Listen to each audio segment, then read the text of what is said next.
Well, National is being accused of being out of touch and unoriginal with its new plan to get young people into jobs. Christopher Luxon says there are jobs out there, but some young people don't want to work.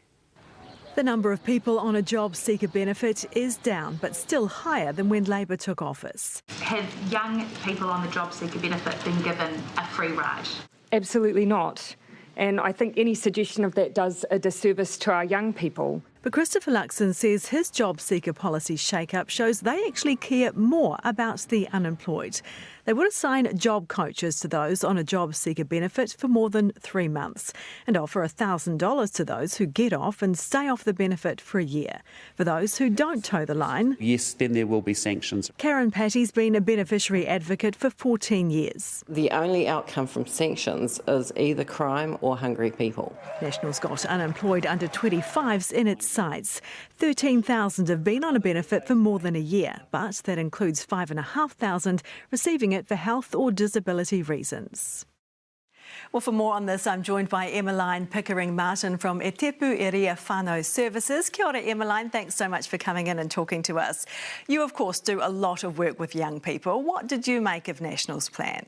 Over the weekend, I think I was a little bit dismayed, to be honest, that the plan was aimed at young people. We've seen so much happening for young people throughout the COVID-19 lockdowns and then coming out of that period and moving back into regular life that it was really disheartening. Like, I understand that young people can be low-hanging fruit for some, but yeah, it was disappointing. OK, one of the things they are pledging to do, though, is to give money to community providers to become job coaches. That's a good idea, isn't it? In theory, it's a great idea, but at the moment, community providers are finding it hard enough to find staff to work for doing regular things within the providers themselves. So I don't know if they know the reality of the job market at the moment and of what kind of skills and expertise we're missing.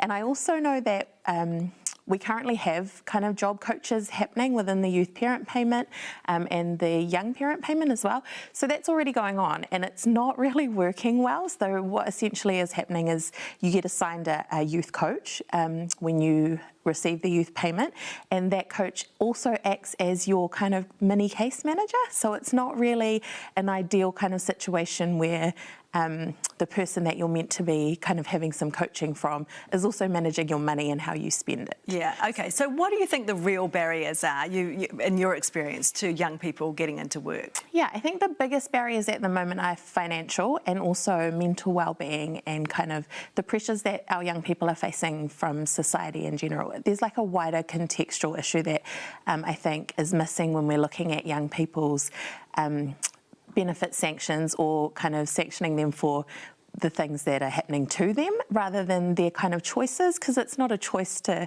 be on a benefit or stay on a benefit. Well, this is the other point as well, isn't it? That Luxon and others will think it is a choice. They're getting a free ride, to use his words. What do you say to that? I feel like that rhetoric is very old and very classic, and we kind of need to move out of that phase. We've seen our young people are very resilient. They want to work. We know that they're out there. We have like the lowest unemployment numbers at the moment. And so it's not a large number of young people. It's just people that are kind of lost in a space where they might not have housing, they might not have proper health care, they might not have proper social supports to get them out of places that are a little bit difficult for them to find employment or to be supported into employment. So I think just saying we're going to sanction you and we're going to, tell you've got to do this, you've got to do that, doesn't really help people, and we can see that in our kind of history of sanctioning people on welfare. It is more of the same, isn't it? Emmeline, thank you so much for coming in and speaking with us tonight. Kia ora.